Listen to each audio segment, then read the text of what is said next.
Hi friends, বাসুইস lifestyle অনেক অনেক welcome. চ্যানেলটিকে সাবস্ক্রাইব ও কমেন্ট ও লাইক অ্যান্ড শেয়ার করে দিও। কারণ আজকে ভোর 4টার সময় উঠে পড়েছি। আজকে যেহেতু বৃহস্পতিবার, তো আমাদের পুজো হয় যে অগ্রহায়ণ মাসে বড় বৃহস্পতিবার থাকে, তাই জন্য আমরা বৃহস্পতিবার দিনটা একটু খুব ভালোভাবেই মানি। তো আমি সকালে ভোর ভোর উঠে পড়েছি। উঠে দেখো বিছানা রেডি করে নিয়ে আমি জল গরম করতে চলে গেছিলাম। জল গরম করে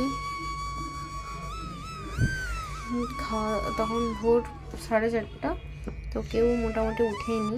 তো আমি উঠে জল গরম করে নিজে খেয়ে বাইরে চলে এসেছিলাম। তো বাইরে আসার পরে দেখলাম একটু ধোয়া হয়ে গেছে। তো তাই আমাদের সকালে উঠে আগে গোবর জল ফেলা হয় তো সব ঘরে, তো তাই জন্য আমি চলে গেছিলাম গোবর জল হরি ফেলতে। তারপরে এসে ঘরটা ঝাড় দিলাম।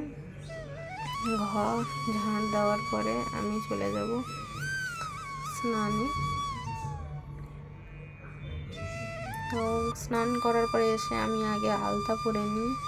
আলতা পরে নেওয়ার পরে, যেহেতু আমাদের আজকে বৃহস্পতিবার পুজো হয়, তো এসে সাজগোজ করে নিলাম।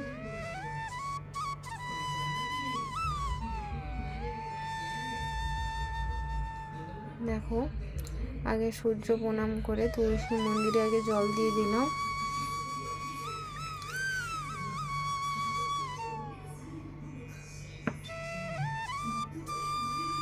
যেহেতু আজকে বৃহস্পতিবার, তো তুলসী মন্দিরে জল দেওয়ার ফার্স্ট নিয়ম নয়, আমি ঘরে আগে পুজো করে এসে তারপরে তুলসী মন্দিরে জল টল দিয়ে দিয়েছিলাম। সূর্যকে প্রণাম করে নিয়েছিলাম। তো আমাকে বাবা বললেন গাছে 2টো ফুল হয়েছে, ওটা ঠাকুরকে দিয়ে দিও, তুলতে ভুলে গেছিলেন। তো আমি তাই জন্য গাছে ফুল টুকে এনে ঠাকুরের কাছে দিয়ে দিলাম।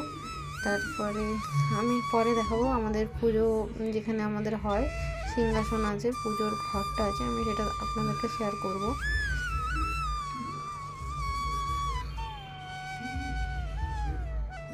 তো আমার ডিউটি ছুটি ছিল, তো তাই জন্য আমি বৃহস্পতিবার এসেছিলাম। তো দেখো আমার পূজার ঘরটা তোমার কাছে দেখিয়ে দিলাম। তো প্লিজ কমেন্ট ও লাইক ও সাবস্ক্রাইব আমার ইউটিউব চ্যানেলে।